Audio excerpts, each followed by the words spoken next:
প্রধান মুরব্বী জনাব মনির হোসেন, উপস্থিত রয়েছেন ইউআর বিএনপির সাবেক সফল সভাপতি প্রধান মুরব্বী জনাব নুরুজ্জামান মনিরুজ্জামান কাকা, উপস্থিত রয়েছেন জাতীয়তাবাদী ছাত্র দলের সাবেক কেন্দ্রীয় ছাত্রনেতা এবং স্বেচ্ছাসেবক দলের কেন্দ্রীয় যুগ্ম সাধারণ সম্পাদক জনাব সাবেক ছাত্র বর্তমান জননেতা জনাব সাইদুদ্দিন সুমন, উপস্থিত রয়েছেন চৌদ্দ থানা বিএনপির সভাপতি জনাব বদি ভাই, উপস্থিত রয়েছেন চৌদ্দ থানা বিএনপির সাবেক সাংগঠনিক সম্পাদক কাজী ইয়াহিয়া বাবু, উপস্থিত রয়েছেন আজকের এই সভার সঞ্চালক ৭৩ নং বিএনপির সাধারণ সম্পাদক জনাব শহীদুল্লাহ, উপস্থিত রয়েছেন ঢাকা মহানগর যুব দলের যুগ্ম সাধারণ সম্পাদক চৌদ্দ থানা যুব দলের সাবেক সভাপতি আতিউর রহমান, উপস্থিত রয়েছে চৌদ্দ থানা ছাত্র দলের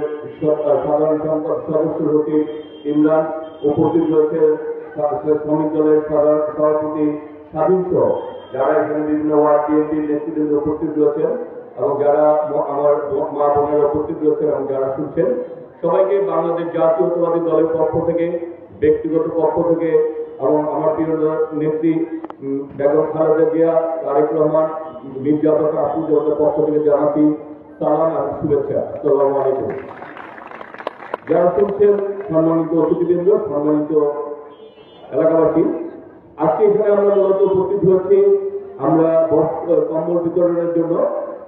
আমরা আমাদের নেতা শহীদ রাষ্ট্রপতি জিয়াউর রহমান শিখিয়ে গিয়েছেন যে জনগণের পাশে থেকে জনগণের উপকার করে, জনগণের মন জয় করে, জনগণের ব্যালটের মাধ্যমে নির্বাচিত হতে হয় এবং সকল কর্মকাণ্ড যাতে জনগণেরকে ঘিরে এবং জনগণ উপকারে লাগে সেই ধরনের সেদিকে নজর রাখতে হবে। আমরা আমাদের শহীদ রাষ্ট্রপতি স্বাধীনতার ঘোষণা দিয়ে যেমনিভাবে আমাদের লাল সবুজের পতাকা দিয়েছেন, স্বাধীন সার্বভৌম বাংলাদেশ দিয়েছেন, আমাদের নেত্রী বারবার গণতন্ত্রের জন্য লড়াই করে স্বৈরাচারের বিরুদ্ধে আপসীন ভূমিকা রেখে বাংলাদেশকে গণতন্ত্রকে সুসংহত করেছেন, গণতন্ত্রকে পুনরুদ্ধার করেছেন। আমাদের নেতা তারেক রহমান আগামী বাংলাদেশ গড়তে চান একটি সুশাসনমুক্ত, একটি সুন্দর বাংলাদেশ। সেই বাংলাদেশ কিন্তু জাতীয়তাবাদী দলের বাংলাদেশ না, সেই বাংলাদেশ হবে বাংলাদেশের 20 কোটি মানুষের বাংলাদেশ। সেই বাংলাদেশে সুশাসন থাকবে, বিচার বিভাগের স্বাধীনতা থাকবে, মানুষের ভোটাধিকার থাকবে, গণতন্ত্র থাকবে, বাক স্বাধীনতা থাকবে। আমরা সেই বাংলাদেশের স্বপ্ন বাস্তবায়নের জন্য আমাদের নেতা তারেক রহমানের নির্দেশে কাজ করছি। আপনারা জানেন আমাদের এই এলাকার প্রিয় নেতা সারা বাংলাদেশের জাতীয়তাবাদী দলকে যিনি শক্তিশালী করেছেন, আমাদের প্রিয় নেতা স্থায়ী কমিটির অন্যতম সাবেক সফল মন্ত্রী মেয়র জনতা জনাব মির্জা ফখরুল সকল সময় আমাদের এলাকার জনগণের পাশে থেকে এলাকার উন্নয়ন এবং জনগণের পাশে থেকে জনগণের জন্য কাজ করেছেন। তার সহযোগী হিসাবে মিসেস আফরোজা আব্বাস সবসময় জনগণের পাশে থেকে কাজ করেছেন এবং দুজনের আন্দোলন সংগ্রামের আপসের নেত্রী। আমরা বলতে চাই, আমরা জানি যে মানুষের মন জয় করতে হলে তাদের পাশে থাকতে হবে। একটি কথা আজকে এখানে বিএনপির অনেক নেতা কর্মী রয়েছেন, তাদের উদ্দেশ্যে বলতে চাই, আপনারা যদি মনে করেন এই আন্দোলনের স্বৈরাচারী শেখ হাসিনার পতন ঘটানোর মাধ্যমে এই বাংলাদেশ শুধু বিএনপি হয়ে গেছে, তাহলে আপনারা ভুল করবেন। আপনাদেরকে মনে রাখতে হবে এই বাংলাদেশ সকলের বাংলাদেশ। এই বাংলাদেশে আমাদেরকে যদি মানুষের ভোট পেতে হয়, মানুষের ব্যালটের মাধ্যমে নির্বাচিত হয়, তাহলে অবশ্যই আমাদের জনগণের জন্য কাজ করতে হবে এবং জনগণের মন জয় করতে হবে। প্রিয় অতিথিবৃন্দ এবং যারা শুনছেন, আমাদের মাঝে ইতিমধ্যে উপস্থিত হয়েছেন আজকে তার প্রধান অতিথি বাংলাদেশ জাতীয়তাবাদী দলের স্বাস্থ্য বিষয়ক সম্পাদক সাবেক ছাত্রনেতা আমাদের প্রিয় সহযোদ্ধা এবং যিনি বিগত করোনা থেকে শুরু করে বিগত সকল সময় আমাদের নেতা কর্মীদের জনগণের পাশে থেকে অত্যন্ত জনপ্রিয় জননেতা হিসাবে নিজেকে প্রতিষ্ঠিত করেছেন। আজকে সমাজ কল্যাণ তিনি ডাক্তার রফিকুল ইসলাম রফিককে আমি শুভেচ্ছা এবং আমন্ত্রণ জানাচ্ছি সদস্যদেরকে আসন গ্রহণ করার জন্য। প্রিয় নেতৃবৃন্দ, বক্তব্য কলম রাজনীতি করবো না, সেই কারণে আজকে পার্শ্বকে ধন্যবাদ কৃতজ্ঞতা জানাচ্ছি যে তারা খুব সুন্দর প্রোগ্রামের আয়োজন করেছেন। এই ওয়ার্ড বিএনপি অঙ্গ সংগঠনকে আমি কৃতজ্ঞতা জানাচ্ছি, তারা সকলে মিলে সহযোগিতা করে এর মধ্যে অনুষ্ঠান করেছেন এবং বিএনপি সকল নেতা কর্মীদেরকে আমি বলবো ভবিষ্যতে আরো জনগণের কাজে লাগে, জনগণের পাশে থাকা যায় এরকম কর্মসূচির মাধ্যমে দেখতে ম্যাডাম খালেদা জিয়া, তারেক রহমান, মির্জা ফখরুল সব থেকে বাস্তবায়ন করেন, জনগণের মন জয় করবেন, সেই প্রত্যাশা রেখেই আজকের মতো বিদায় খুদাফেজ, বাংলাদেশ জিন্দাবাদ, বাংলাদেশ জাতীয়তাবাদী দল জিন্দাবাদ, শহীদ হোক।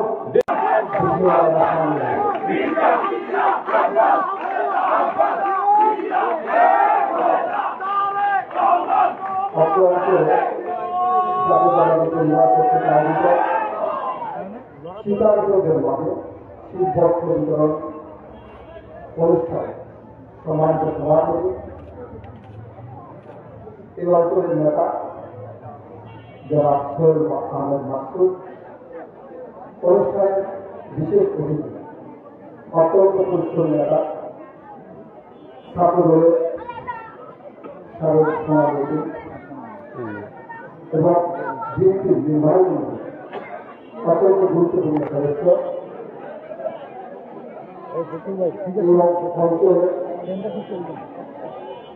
নেতা যারা মির্জা আব্বাস ও আহমদ আব্বাসের বক্তব্য আস্থাবাদন হামিদ রশিদ হামিদ সহ মঞ্চে উপস্থিত নেতৃবৃন্দ সকলকে সালাম। আমি প্রথমে দুঃখ প্রকাশ করছি যে আমাকে গুরুত্বপূর্ণ কাজে নিয়োজিত থাকার কারণে আপনাদের এখানে আমি আসতে অনেক দেরি করেছি, সেজন্য আমি ক্ষমা চাচ্ছি। আমি আপনাদের এখানে বিভিন্ন সময় এসেছি এবং এই অঞ্চলে যারা রাজনৈতিক নেতৃত্বের সাথে যারা সম্পৃক্ত তাদের সাথে বিভিন্ন সময়ে আপনাদের বিভিন্ন সুখ দুঃখে আলাপচারিতা, আপনাদের যে অবস্থা সেটি বিভিন্ন সময়ে আমরা জানতে পারি। আমি প্রথমে এই অঞ্চলে যারা গণতান্ত্রিক আন্দোলনে যে সকল ভাইয়েরা গুম হয়েছে সেই সকল ভাইদের এবং সেই সকল পরিবারদের প্রতি সমবেদনা জ্ঞাপন করছি এবং যারা এই জুলাই আগস্টে আন্দোলনে যে সকল ভাইয়েরা শহীদ হয়েছে সেই সকল শহীদদের প্রতি আমার তাদের দিদি আত্মা মাত্রা কামনা করছি। আপনারা বাংলাদেশ জাতীয়তাবাদী দল যে জাতীয়তাবাদী যে পরিবার, সেই পরিবারে আপনারা সকলের অংশগ্রহণে আজকে এই শীতার্থ মানুষের পাশে এসে তারা দাঁড়িয়েছে। আপনাদের ভুলে গেলে চলবে না যে বাংলাদেশ জাতীয়তাবাদী দলের যে প্রতিষ্ঠাতা শহীদ রাষ্ট্রপতি জিয়াউর রহমান, তিনি সবসময় কিন্তু এদেশে যখন কোনো দুর্যোগ তৈরি ঘর বাড়া তৈরি হয়েছে সবসময় কিন্তু জাতীয়তাবাদের আদর্শ নিয়ে মানুষের পাশে এসে দাঁড়িয়েছিল। সেই স্বাধীনতার ঘোষণা থেকে শুরু করে পরবর্তীতে সকল ধরনের যে দুর্যোগ হয়েছিল সেই সময় কিন্তু তার দল মানুষের পাশে এসে দাঁড়ায়। সবাই খুব সম্পৃক্ত আর এই ধরনের অনুষ্ঠানে বক্তব্য না রাখাটাই ভালো। কিন্তু বর্তমান বিশেষ করে পার্টির আলোচনা পরে যে ইন্টেরিয়র গভর্নমেন্ট তৈরি হয়েছে সেই ইন্টেরিয়র গভর্নমেন্টকে বাংলাদেশ জাতীয়তাবাদী দল শুরু থেকে এখন পর্যন্ত তাদের আমাদের সহযোগিতার হাত বাড়িয়ে দেওয়া হয়েছে। কিন্তু আপনারা দেখতে পাবেন বাংলাদেশ জাতীয়তাবাদী দলের সেই হাতকে অনেকে কিন্তু সেটিকে দুর্বল ব্যবহার করে এবং একটি দল তারা দরকার পিছন দিক থেকে তারা বিভিন্নভাবে এই সরকারকে প্রভাবিত করছে এবং প্রভাবিত করছে, যার কারণে এই সরকারের মাঝেও কিন্তু আমরা যা দেখতে পাচ্ছি তা কিন্তু সঠিক নয়। কারণ মানুষ এখনো যে দুঃখ কষ্ট দুর্দশা আছে আমরা ভেবেছিলাম যে তার কাছে তাদের কিন্তু সদস্যভাবে তাদেরকে পালনের কথা ছিল, তারা কিন্তু সেটি সঠিকভাবে পালন করছে না এবং যে দলটি সবসময় আমরা তাদের মনে করেছিলাম যে আমাদের সহযোগিতা আমাদের সাথে তারা পাশে ছিলেন, সবাই আমরা বয়স করে তারা ছিলেন, কিন্তু তারা ভিন্ন দরজা দিয়ে তারা বিভিন্নভাবে বিভিন্ন রকম কর্মকাণ্ডে সম্পৃক্ত হচ্ছেন এবং তারা বিভিন্নভাবে অন্যরকম সরকারের মধ্যে তারা তৎপর্য ছায়া বিতরণ করছেন। সেটি কিন্তু শুধু স্বাস্থ্য ক্ষেত্রেই নয়, সকল ক্ষেত্রে তাদের প্রভাব বিস্তার করতে যাচ্ছে। আমরা আমাদের এই সহযোগিতা কিন্তু দুর্বলতা হয়। তাই আমরা বলতে চাই, বাংলাদেশ জাতীয়তাবাদী দল সবসময় মানুষের পাশে ছিল, জনগণের পাশে ছিল এবং জনগণের পাশে থাকবে। জনগণের ম্যান্ডেট নিয়ে তারা একটি সুস্থ নির্বাচন করে গণতান্ত্রিক সরকার তৈরি দিবে, সে আপনার বক্তব্য আমি আমার বক্তব্য শেষ করছি। ধন্যবাদ সকলকে।